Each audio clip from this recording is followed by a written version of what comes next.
Know more than others, work more than others, expect less than others. Good afternoon, all. Let's move on to the third and final session of the day. We are pleased to invite Dr. Vikram Singh Thakur, Assistant Professor, Dr. B.R. Ambedkar University, New Delhi. This session is on the topic Bastardizing the Bard, the Curious Case of Shakespeare in India.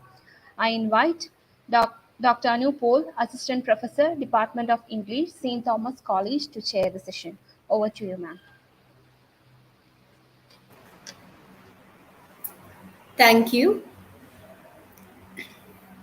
William Shakespeare reigns the kingdom of literature with his works reflecting beauty, truth, and wisdom. As the most quoted English writer, let me begin with his quote: "All the world's a stage, and all the men and women merely players. They have their exits and their entrances, and one man in his time plays many parts." As You Like It, Act 2, Scene 7. Let me at the outset say how genuinely delighted I am to introduce before you a dynamic personality, Dr. Vikram Singh Thakur, Assistant Professor, Dr. B.R. Ambedkar University, New Delhi, who gladly agreed to be with us for the third session of the national webinar, Resonating Wonder Shakespeare in Indian and Global Avatars, hosted by Research and PG Department of English, St. Thomas College, Autonomous, Thrissur. With more than a decade of teaching experience, Dr. Vikram Singh Thakur has made his mark in areas like post-colonial theory and literature, drama, theatre, partition studies, theories of marginality and culture, and introduction to literary theory, among many others. He consistently strives to develop a critical sensibility towards the larger politics of culture, society, and state, leading to an active interrogation and intervention within the givens of the hegemonic political and cultural order. Among the numerous accolades that came his way, I would like to mention a few. He was awarded with UGC JRF in 2006 and UGC SRF Senior Research Fellowship in 2009. He was awarded with a 3-month international scholarship for a short-term research project at Utrecht University, Netherlands. He was nominated for the British Commonwealth Split Site Fellowship by by University Grant Commission of India. He was also offered Erasmus Mundus Category A scholarship for MA in International Performance in Research 2011. He has written numerous articles and books in national and international publications. A few to mention: Shakespeare and Indian Theatre, The Politics of Performance, Bloomsbury, Parsi Shakespeare, The Precursor to Bollywood Shakespeare, edited by Craig Dion, Paramita Kapida, Bollywood Shakespeare's New York, Palgrave Macmillan, Shakespeare Reception in India, the Netherlands until the early 20th century, Comparative Literature and Culture, Purdue University publication. A multilingual genius, proficient in English, Hindi, Punjabi, Urdu, and French, Dr. Vikram Singh's talent shines every field he deals with. We are all ears to listen to you, sir. Welcome. Thank you so much for that liberal introduction, like very generous sort of an introduction of mine. And I'm really thankful that you invited me here to speak on a topic which has been close to my heart for a long time. Am I audible?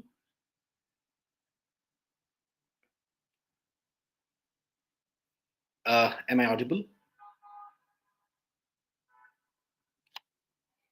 Okay, so I'm assuming that I'm audible because there is no response. So good afternoon, everyone.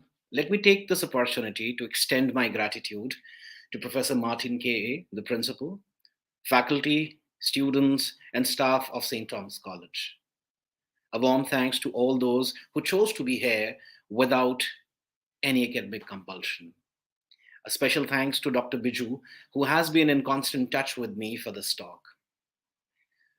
For the bar doesn't take the better of me, may I request the chair to inform me if I stretched beyond everyone's patience? So sometimes, when you're talking about Shakespeare, and especially when you're talking about an area that you are, you know, that is close to your heart, you sometimes tend to overstretch.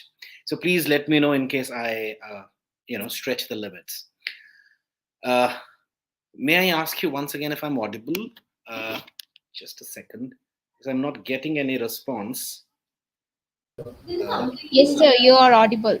Okay, great. Thank you so much. That's good. Thank you. Uh, well, before I begin my talk, let me follow the Indian theatrical tradition and let me begin by invoking Mahaguru Shakespeare, an epithet given to the bard in Gujarati to bless this act, lest it ends like one of his tragedies. And I begin with a sher in Urdu. It's a couplet in Urdu. Fasle gulai, khili kaliyan dile nashad ki. Fasle gul is spring and dile nashad, the unhappy heart. So the spring is here and let us be happy. So fasle gulai, khili kaliyan dile nashad ki. हो गई दूनी बहार इस गुलशने ईजाद की गा रही है मिल के परियां नगमा हाय तहनियत खाफ से आवाज आती है मुबारकबाद की. So apologies for using Urdu in an English webinar, but my fetish for Urdu poetry is not the only reason for this recitation. These are actually the opening lines of Aga Harsha Kashmiri's in fact, one of the most successful plays he has written, uh, and that happens to be Safed Khoon, which is the infidel blood, and which actually is an Urdu adaptation of Shakespeare's King Lear. So this is how King Lear in Urdu would sound that I've just read. Since my talk today is not focused on Shakespeare in Urdu, let me move closer to my intended topic. And I have chosen to speak today on the development of modern Indian theatre, specifically in Calcutta, and the role that Shakespeare played in its growth. I would also try to locate the transformation in Shakespeare performance, especially in Calcutta, that I have elsewhere referred to as a change from imitation to indigenization. As you know, English theatre was introduced in Calcutta in the mid 18th century. It was during the next century that modern Indian theatre began to develop as a result of this interaction, not only with his Western counterpart, but also with the English education as institutionalized in India after 1835. There is enough research available on how English education was institutionalized and the hegemonic function that it served in helping colonizing the native minds by asserting the moral and cultural superiority of the English race over the natives. My contention is that though Shakespeare sorry, my contention is that though Shakespeare too was a part of this curricula, it would be wrong to assume that Shakespeare's plays made their way into India through the newly inducted English education post 1835. Much before this, educated Indians, and especially in cities like Calcutta and Bombay, had become familiar with the bard through the playhouses set up by the Englishmen and had nurtured the desire to set up their own theatres, which would gradually happen in time. Now, this brings me to the first sort of a section in my talk, which I would call the story of Calcutta theatres, borrowing from the title of a book by Sushil Mukherjee by the same name. Shakespeare productions in India date back to the mid 18th century when British officers staged the bard's plays in India for entertainment. Since the sources of entertainment were limited for the British officials, English theatre was imported here. The first English theatre to be set up in Calcutta was the Playhouse, and that was the year 1753. And it received help from David Garrick, who was one of the most celebrated actors of London at the time. It was, however, shut down 3 years later with Nawab Sirajuddaulah's attack on Calcutta in 1756. It was only 19 years later, in 1775, during the Governor Generalship of Warren Hastings, that the new playhouse, or the Calcutta Theatre as it was called, was built at the expense of 1 lakh rupees. And it is interesting to see if you get to read the accounts or diaries or memoirs of English gentlemen or ladies, you will get to know a lot about these theaters. And one such account, has been given here by Eliza Fay, who was an English who was an English woman and who had stayed in India from 1780s to 1790s. And she writes a letter to a friend of hers in the year 1781, 26th March to be precise. And she describes the Calcutta theatre, this newly built theatre, in one of her letters. And this is what she writes, and I quote her. It was very neatly fitted up, and the scenery and decoration quite equal to what could be expected here. The parts are entirely represented by amateurs in the drama, no hired persons being allowed to act.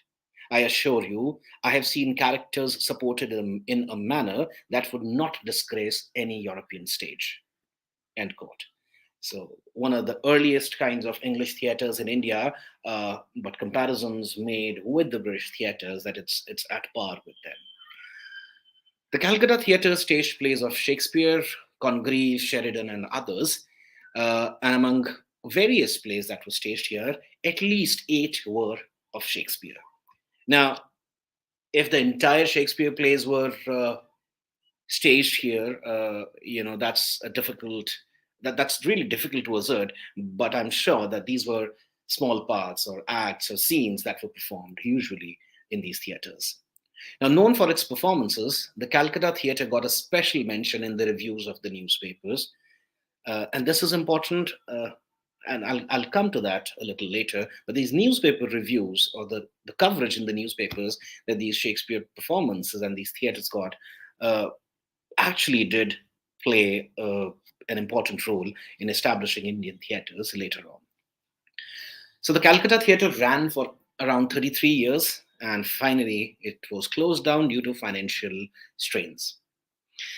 Uh, Meanwhile, there were several other playhouses that were established in Calcutta.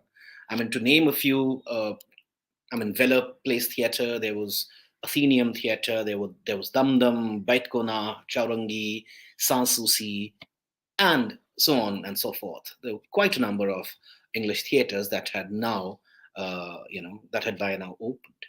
The number of such English playhouses shows the growing status of theatre in the social life of the British in India. Besides the repertoire of their local actors, the playhouses now also began to invite actors from London. Mrs. Atkinson, for instance, from Drury Lane Theatre, Mrs. Chester from London's Royal Theatre, Miss Cowley and James Vining of Convent Garden and Drury Lane Theatres, to name a few. It is clear by now, I hope I've made it amply clear, that Shakespeare was one of the often produced playwrights in India by the British during this time. And of these theatres that I have mentioned above, 2 theatres were quite important. The first was the Chaurangi Theatre, and the other was the Sanssouci, the French, which means carefree, right? So the Chaurangi and the Sanssouci Theatre, they were quite known for their Shakespeare performances. And there were performances like Henry IV, Richard III, The Merry Wives of Windsor, The Merchant of Venice, Othello, and others were staged in both these theatres. The Chaurangi, which had opened on 25th November 1813, actually had a considerable influence on the educated Bengalis. It could boast of the best talents of the times, while, you can think about D.L. Richardson, Esther Leach, Henry Meredith Parker, and many others who were a part of the Chaurangi Theatre. In fact, a review of Merry Wives of Windsor, which was performed at the Chaurangi Theatre, would tell us how, in a very short period of time, it had achieved a huge success. And I'll read out a little quote not a quote, a review from a newspaper, an English newspaper. And I'm quoting the review. Last Friday, Merry Wives of Windsor gratified expectations. The quarrel was sustained with infinite drollery. Governor General was present. The house was crowded to excess and reminded us of the lines in the rejected address. Now the full benches, to latecomers' doom, no room for standing, miscalled standing room. End quote. The Charangi continued till the year 1839, and then a fire broke out and it was destroyed. However, in the August of the same year, Mrs. Leach, a very important member of the Charangi theatre, opened yet another theatre, and that this is the theatre which was named the Sanssouci, right? And it's I'll talk about this in some time, but this was to have a huge influence on Indians later on, right? This Sanssouci was opened at the Waterloo Street, which continued to stage plays for a year, and then there was yet another bigger sort of building was established, and Sanssouci shifted there. And it's here that Dwarkanath Tagore, who was Rabindranath Tagore's grandfather, and Lord Auckland both contributed 1,000 rupees each for the establishment of this theatre.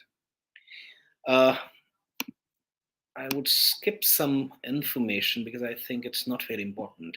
Yeah, it ran for some time and it was a huge success. But again, the fortunes dwindled. Sanssouci, didn't work very well towards the end of its career because what happened, Mrs. Leach, who had an important role in opening the theatre, during one of the performances, her costumes caught fire and she succumbed to her injuries quite after some time, and perhaps the theatre also. But there are scholars who do not agree on the closure of this theatre, about the dates of the closure of this theatre. However, most scholars mention that it was in use at least till the year 1849. And I'm referring to this theatre and to this closure or this non-closure specifically because it is here that in the year 1848, one of the most famous performances of Othello took place. And this was significant, at least for Indian theatre, because it was for the first time that an Indian or a native, so to say, played the lead role for the first time in an otherwise all English cast. The play was directed by James Berry and had Mrs. Leach's daughter playing Desdemona with Vaishnav Charan Adhya, who was fondly called Addie by the English. So it was Addie, a native, a Bengali, who played the lead role for the first time in an otherwise all English cast. Now, it may be argued that the Indian actor was probably not cast for his histrionic talents, but for his color, which made him suitable for the role. And this seems to be endorsed by a report in an English newspaper, at least one, and there were many, which called him, and I'm quoting the newspaper, which called him a real unpainted nigger Othello, setting the whole world of Calcutta agog. End quote. Now, although the play was advertised well, it could not be staged as scheduled because the actors who were to play Iago, Brabantio, and Emilia were prohibited from doing so by the military order of the Brigadier of Dum Dum. The actors were to be arrested should they have attempted to make an appearance on the stage. Later, however, the play was successfully staged on, I think, 17th of August 1848, and then later on in September 1848. It is interesting to note the reviews this production had received, in various newspapers. So while there was the Bengal Harakuru, which was an English newspaper, the review of 19th August 1848 praised Addie's confidence and pronunciation as remarkably good for a native.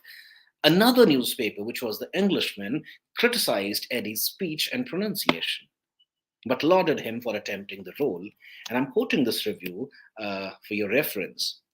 In the delivery, and quote, in the delivery, however, the effects of imperfect pronunciation were but too manifest. This was to be expected, but not to the extent it occurred. Scarcely a line was intelligible, and this did not arise from the low tone of voice.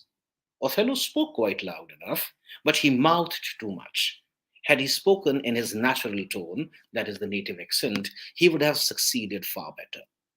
End quote. Now, Jyotsna Singh, a Shakespeare scholar, looks at Eddie's entry into the colonial world as disrupting the simple colonizer colonized binary, whereby the Bengali actor, by putting on the white mask, also enacted his difference from the white world, both in fictional Venice and in colonial Calcutta. And she goes on to elaborate that instead of being appropriated by the colonial sahib's playtext, the Indian actor revealed the ambivalence of its cultural authority through a native strategy described by Homi Bhabha as camouflage, mimicry, black skin / white masks. So it is clear that prior to the establishment of the first Bengali theatre, which was actually the Hindu theatre, and it was opened in 1831. So prior to that, there was enough theatrical activity that was happening in Calcutta, at least by the British. I'm not talking about Indians here. Now, this played an important role in establishing modern Indian theatre.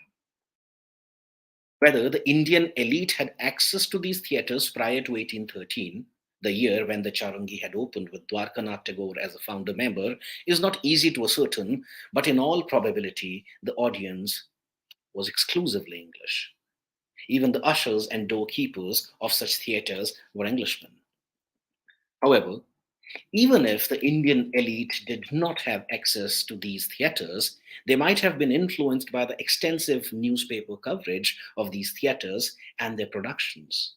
One can find that the English newspapers like the Calcutta Gazette, the Bengal Harakuru, the Bengal Courier, and the Asiatic Journal, among others, they regularly published notices, reviews, curtain raisers, advertisements of these performances held at various theatres. Gradually, these theatres opened their doors to the Indian elite, which furthered the cause of establishing theatres by Indians. The reason for the selective inclusion of the native elites into the English society was the realization on the part of the British that they could not rule over the natives if they exercised the policy of segregation. Once they understood the need to co opt the native elite as a conduit of Western thoughts and ideas, the British employed the strategy of what Homi Bhabha calls mimicry, whereby the native elite was encouraged to mimic English cultures, values, and habits.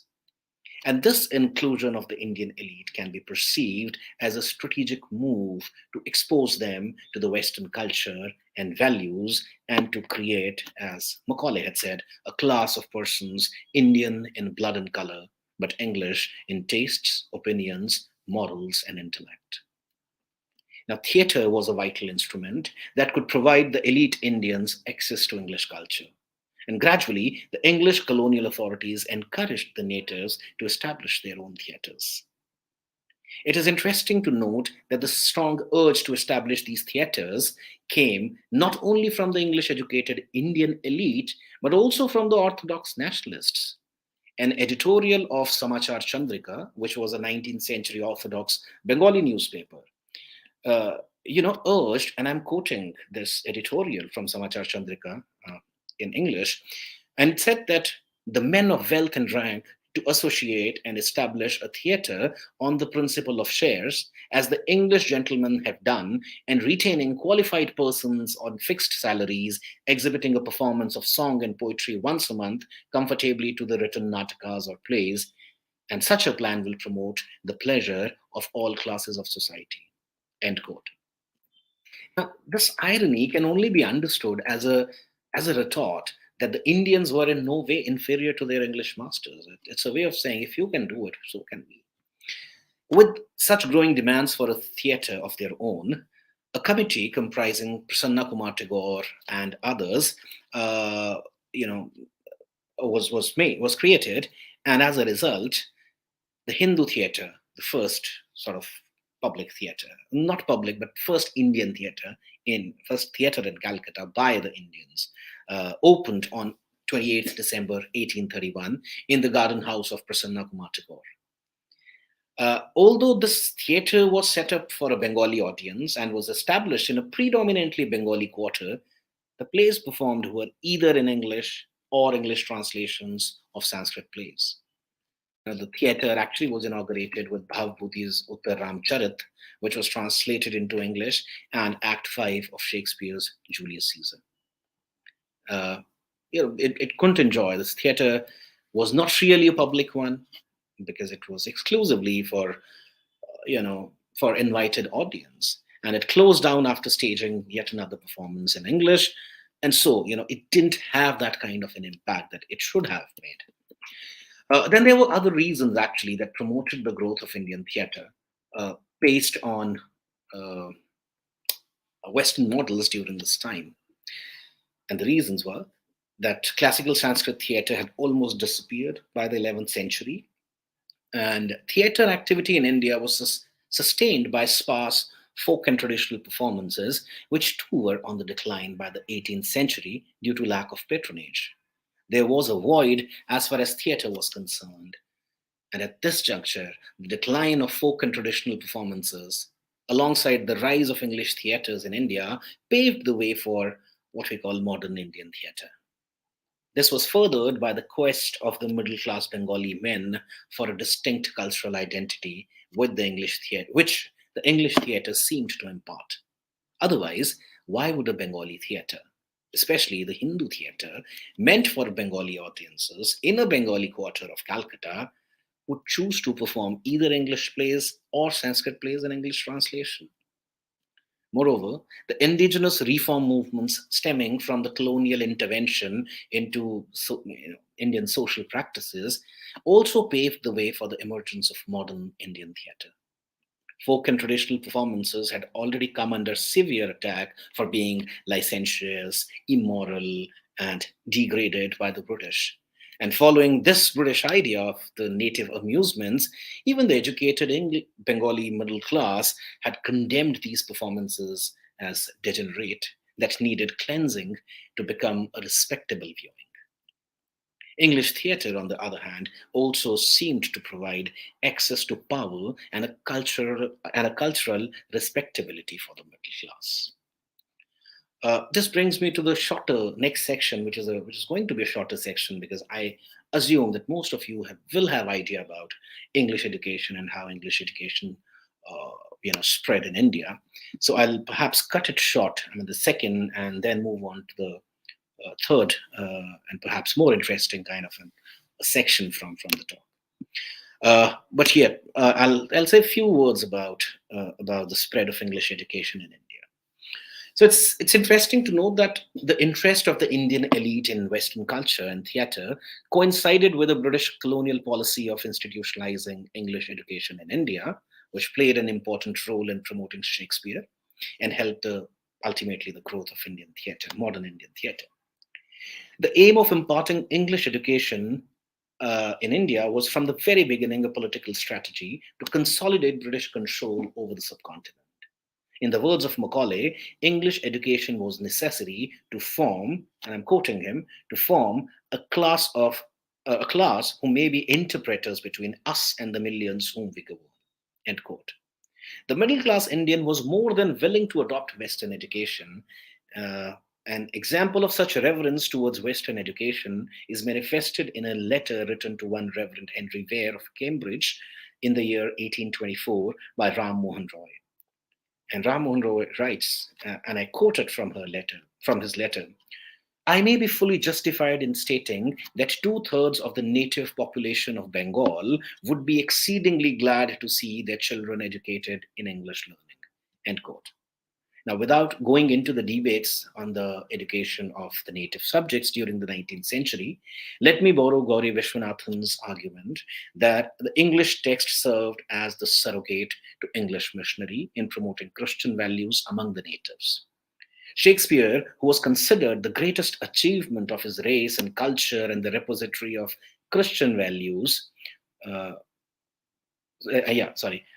repository of Christian beliefs, formed the core of the curriculum of English education introduced by the British to inculcate among the natives codes of proper moral behavior, culture, and values. Even the missionaries who had earlier resisted the British policy of secular education in favor of a religious one found in Shakespeare, along with Goldsmith and other writers, a champion of their agenda. Reverend William Keane found Shakespeare useful for imparting Christian values to the natives. He comments, quote, Shakespeare, though by no means a good standard, is full of religion. It is full of the common sense principles which no one but Christian men can recognize. Sound Protestant Bible principles, though not actually told in words, are there set out to advantage, and the opposite often condemned. So with Goldsmith and many other books which are taught in schools. Though the natives here, they are not to be proselytized, yet such books have undoubtedly sometimes a favorable effect in actually bringing them to us missionaries. End quote. So, from the very beginning, Shakespeare was made to bear the burden of civilizing mission of the British. It was necessary, therefore, to valorize Shakespeare and represent his plays or present his plays as universal, timeless, and transcendental. This proved quite successful as the native elite took to Shakespeare and made him synonymous with this universal humanism. In fact, such reverence for the bard has continued even in the post colonial India, where his quotes are invoked right, left, and center by India's who's who. Ngugi wa Thiong'o, for instance, although in a different context, colonial context of Africa, Kenya to be precise, he expresses a similar kind of a sentiment when he says, and I'm quoting Ngugi wa Thiong'o, how many seminars we spent on detecting this moral significance in every paragraph, in every word, even in Shakespeare's full stops and commas. End quote. In addition to the formal introduction of Shakespeare, there were other reasons that helped strengthen Shakespeare's position in India. For instance, Shakespeare was taught by Henry Derozio and D.L. Richardson, who created, among other students, an unfading admiration for the dramatist. They were taught to recite lines from Shakespeare and enact them. Richardson advised his students to watch Shakespeare productions, and Macaulay once noted of Richardson, uh, quote, I'm quoting him, I may forget everything else about India, and this is Macaulay, I may forget everything else about India, but your reading of Shakespeare, never, end quote. Uh, so, this is just to give you this idea that, how education, English education that was institutionalized also proved, helpful in popularizing Shakespeare to some extent, at least academically. Uh, Now, this brings me to the third part and the final part of my talk, which is Shakespeare performance in Calcutta. Now, the early 19th century Shakespeare productions that happened in Calcutta were mostly student productions, and they seemed to be faithful to the English culture and language. Emily Eden, who had spent a few years in India with her brother in the early 19th century, gives one such account of Calcutta College in her letters to her sister. And let me quote her letter, which is interesting. She says, Yesterday we had an examination at Government House of the Hindu College, and the great banqueting hall was completely filled with natives of the higher class. Some of the boys in their gorgeous dresses looked very well, reciting and acting scenes from Shakespeare. It is one of the prettiest sights I have seen in Calcutta. End quote. Now, notable student performances were the performances and recitations by the students of Hindu College, Sanskrit College, David Hare Academy, Oriental Seminary, and so on and so forth, usually under the supervision of their English professors. Apart from these student productions, there were other productions which were held in private and sometimes in public theatres in Calcutta. Pyari Mohan Bose, who was referred to as Pari, so Pari Mohan Bose's Jorsanko Natyashala, had staged the much acclaimed performance of Julius Caesar in English on the 3rd May 1854. While the Sambat Prabhakar, which was a Bengali daily, showered praises on the production, the Hindu Patriot, a nationalist English weekly, was very critical of the production and condemned it for bastardizing the bard. And it's very interesting. I mean, this nationalist English weekly, speaking against Indians doing Shakespeare. And this is the quote. This is actually the review. We ourselves are the most steadfast admirers of the drama. Nothing will give us greater pleasure than to behold Shakespeare springing into new life under the histrionic talent of our educated countrymen. But we cannot calmly look on while the old gentleman is being murdered and mangled. End quote. The point here is that the early Bengali theatre and its Shakespeare productions were driven by a desire to imitate the Western canons of drama and theatre. A change occurred in the post 1850s when the Bengali audience craved for Bengali plays. Newspapers by now had started voicing the need to stage Bengali plays in Bengali theatres. The same review that I just read from the Hindu Patriot further suggested that the Jaransko Walas to stage a couple of good Bengali plays and promised them success. It was probably due to this reason that there was a decline in the number of Shakespeare productions from 1857 onwards. Bengali drama, on the other hand, was on the rise. The first original Bengali play to be written was Ram Narayan Tarkaratna's Kulin Kul Sarvasva in 1854, which focused on the evils of polygamy. So if you look at, from 1854 onwards for the next 20 years, 15, 18, 20 years, you find a lot of social drama, that emerged during this period in Bengal. One of the most important being Dinabandhu Mitra's Neel Darpan, or the Indigo Revolt. A very powerful play, although very controversial play, but yet a very powerful play.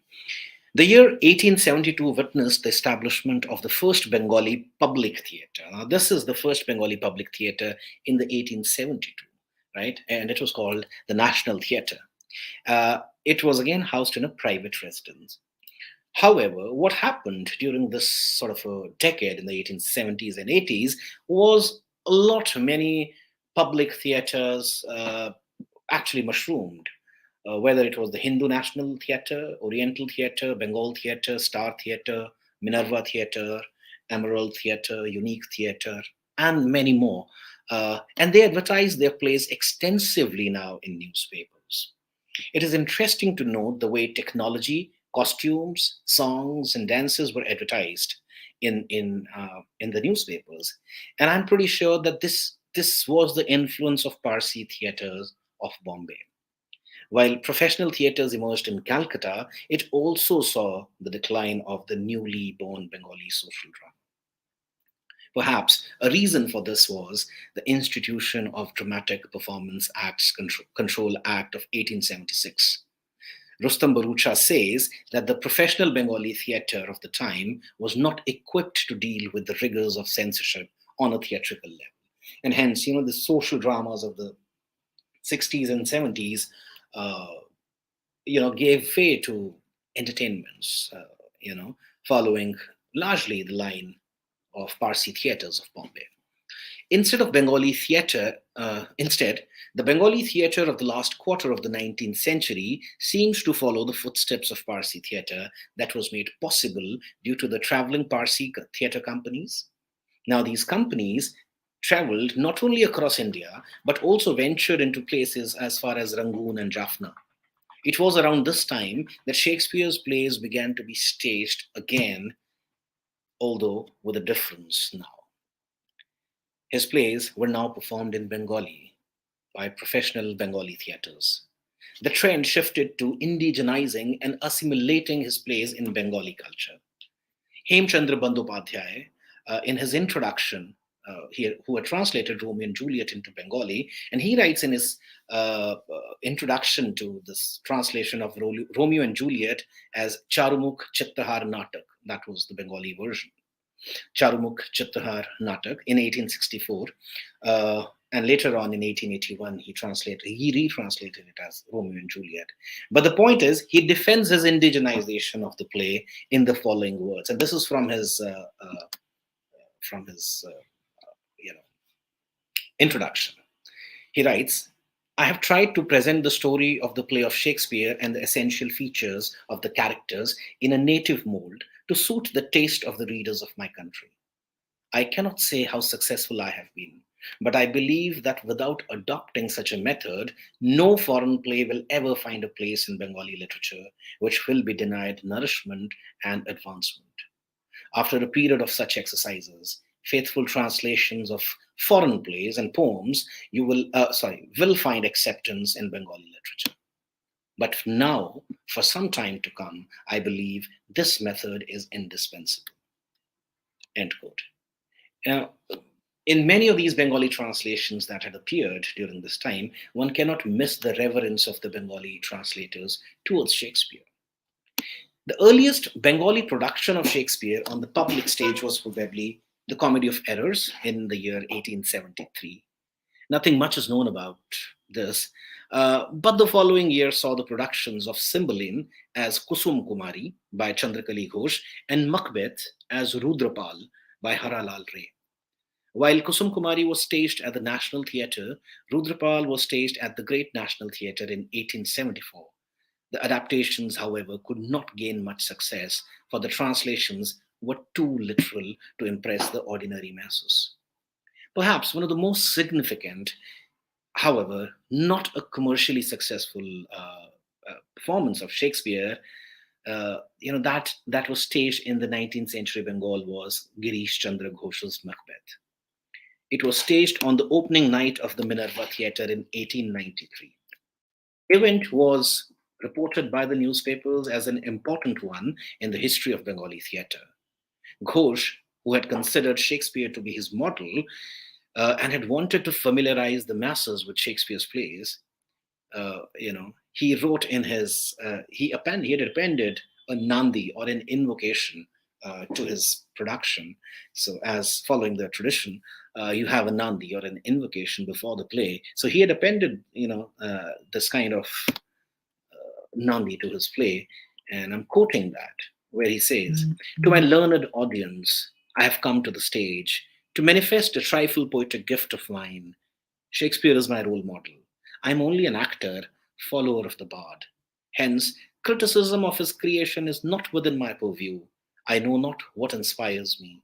Yet, with all humility, I desire to offer my token of regard to the great poet." Now, while this production was appreciated for its efforts, yet it had to be withdrawn from the boards after 10 productions.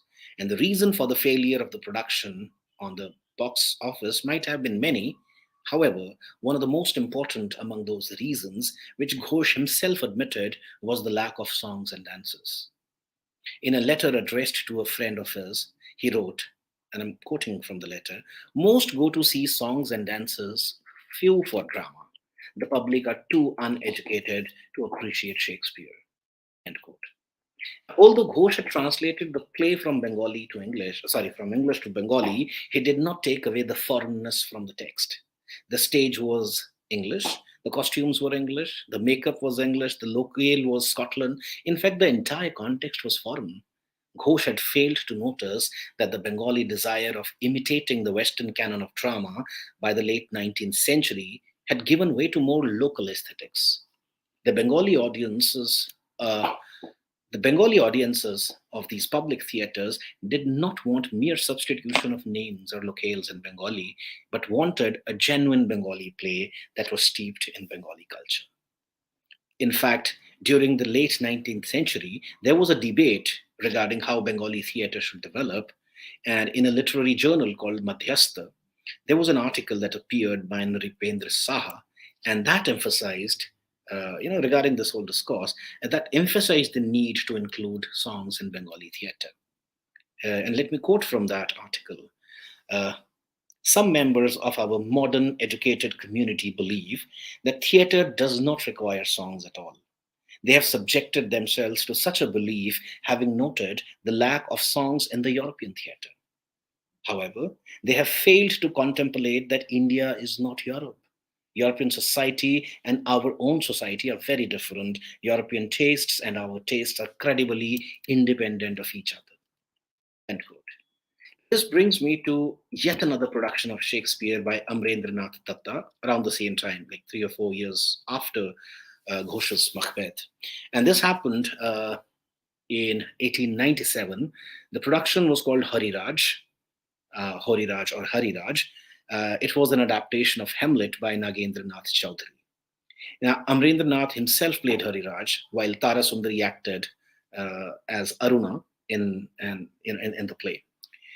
The Indian Mirror newspaper had praised, this particular production, calling, "We must confess," and this is a quote from the newspaper. "We must confess that Babu Amrendranath, rightly called by the theatre-going public the Garrick of the Bengal stage, absolutely surpassed himself in the play." End quote. Now, Amrendranath had succeeded where Ghosh had failed in indigenizing Shakespeare. Another reason for this easy acceptance of Horiraj with the audience was that it did not acknowledge any relation with Shakespeare's Hamlet. Thus, for the Bengali masses, Horiraj was a genuine Bengali play without any foreign air about it.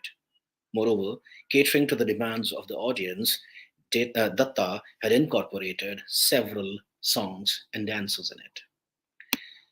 The period from 1912 to 22 in Bengali theatre is generally regarded as the period of decline. With the death of Girish Ghosh in 1912, the Bengali theatre seems to decline further. By 1912, the well known dramatists and actors of the Bengali public stage had gone. The decade did not produce many plays of merit. It was probably due to the absence of worthy plays in Bengali that one finds some adaptations of Shakespeare, again, like Pramathnath Bhattacharya's Cleopatra in 1913, Bhupendranath Banerjee's Saudagar in 1915, and so on and so forth. However, the performances, they were not very successful. Uh, one particular performance, which was The Merchant of Venice, and I think it was Saudagar, which was an adaptation of Merchant of Venice in 1950, 1915, which had featured Amrendranath Datta, the same great actor from Hori Raj, in this particular play. The performance, however, unfortunately turned out to be the last performance of Amrendranath. During the performance, he vomited blood and later on died. After his death, it was only in the year 1919 that a Shakespeare play was staged at the Star Theatre. However, again, not a very successful play. It could not capture the attention of the audience. 1920s witnessed a sea change in the Bengali theatre. The drama's concern once again shifted to the social and the political, which later found manifestation in Indian People's Theatre Association, IPTA. It was the availability of Bengali dramas now that might have pushed Shakespeare to the margins, as there were not many Shakespeare plays staged in Bengali theatre post 1920s. Another reason might have been the growing fervor of nationalism, when a foreign playwright would need to struggle to find a place. With the growing momentum of the freedom movement, Shakespeare's plays lost ground to more, forward nationalistic articulations. Sarottama Majumdar, for instance, argues that the public stage and Bengali playwrights consciously attempted to free themselves from Shakespeare's influence in order to find an individual voice and identity in keeping with the growing flavor of nationalism in the country. End quote. It was only after the independence that Shakespeare was taken up by the Bengali stage for production with a new zeal, which is evident in the productions of Utpal Dutt and others. I think I should stop here. I've taken my time, exactly 45 minutes. So I think that's it from my side. And it's over to you now.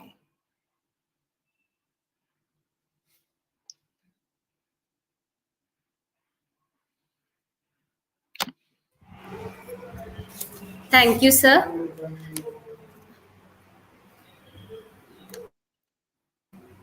Thank you, sir. It was wonderful listening to you. For this wonderful and colorful journey pursuing the growth of Shakespeare on Indian culture, disrupting the binary of colonizer and colonized. It has been a very engaging session where we all could literally travel through the experiences and quotations you are bringing in. I hope everybody who listened to this session will greatly benefit from the knowledge and data presented by you, sir. And how you presented through your comprehensive presentation, you made it clear how art paved a way for the culture of inclusion, though with a hidden agenda to westernize Indian culture. But still, again, that significant part played by Shakespeare's plays in popularizing theatre, how Shakespeare's works were molded and adapted by several groups to achieve their own ends. Still, it proves the relevance of his works. Everyone can find something or the other amongst a vast ocean of works by Shakespeare. We all loved listening to your very lovely and lucid presentation. As I cannot find any questions in the chat box, I hope all are so happy with your presentation that they haven't raised any doubts till I now. hope there are people listening, at least, because I can't see anyone here. Uh, We can move on with the agenda, and it has been a pleasure hosting you, sir. We'll definitely look forward to have your presence literally in our campus after this pandemic situation than virtually. So now it is we are making with whatever we have. So thank you, sir, for this wonderful presentation. Thank you.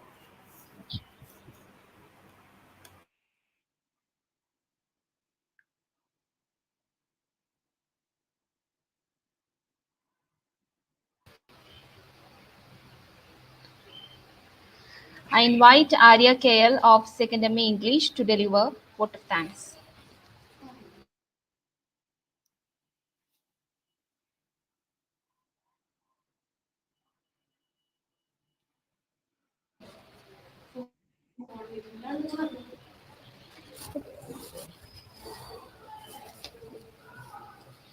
Good afternoon.